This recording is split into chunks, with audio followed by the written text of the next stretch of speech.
My name is Marco. I never believed in ghosts, spirits, or anything supernatural. I used to think all scary things were mere products of imagination until everything happened to me and those I love. I'm the youngest in a family of 3 siblings. My father, Andres, a gentle tailor from Iloilo, met my mother, Elena, a native of Pangasinan, at a sewing factory in Manila.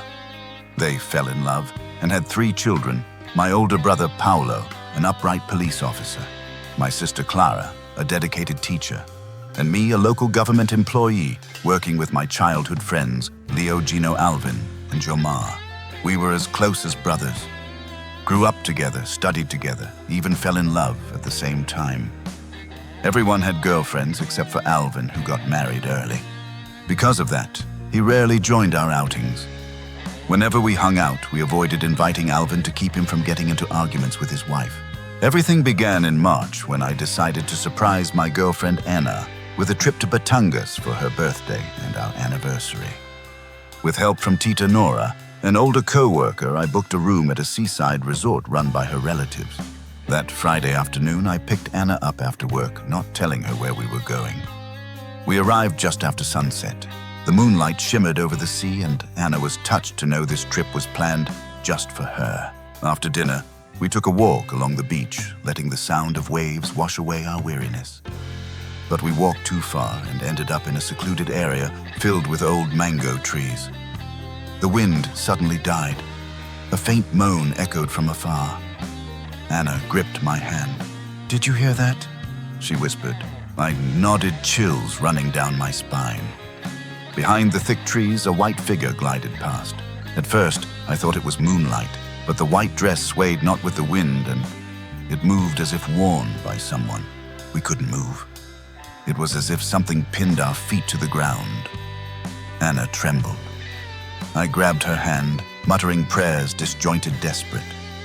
Eventually, we managed to move and hurried back to the resort. Along the way, we could still hear a woman's sorrowful wail behind us. At the lobby, an elderly woman named Aling Dore, a room cleaner, stopped us. She stared directly at Anna, her expression grave. "There's a soul following her." We were frozen. She revealed she was an albularia, a traditional healer. She advised us to rest and visit her the next day for a cleansing ritual. I agreed, though still unsure. The next morning, Anna had a high fever.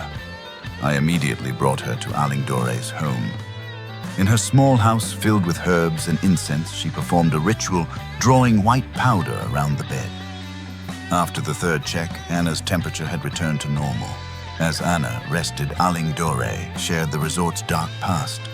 The area was once a dumping ground for bodies, including a young girl who had been raped and murdered in the mango grove.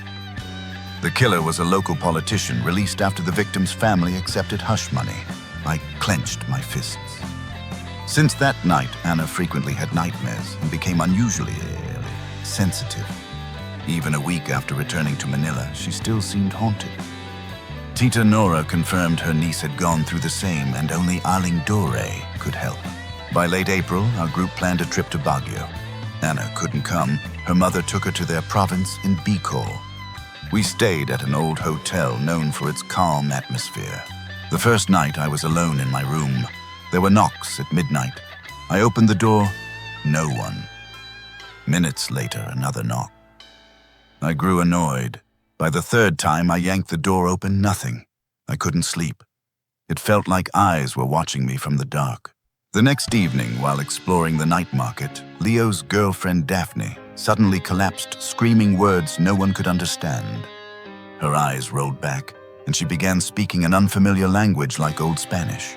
Panic spread. A boy named Junjun pushed through the crowd, looked at Daphne and yelled, "Something possessed her. I need to get my mother."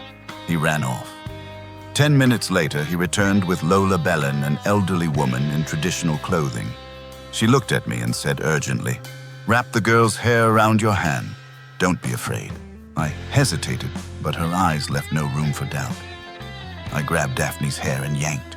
She screamed, "Marco, let go." "That hurts." Her voice returned to normal. We all sighed in relief. But Lola Belen said gravely, "It's not over. There's still something out there. Come with me." We brought Daphne to her house. She began a swab ritual. Smoke curled up from burning herbs.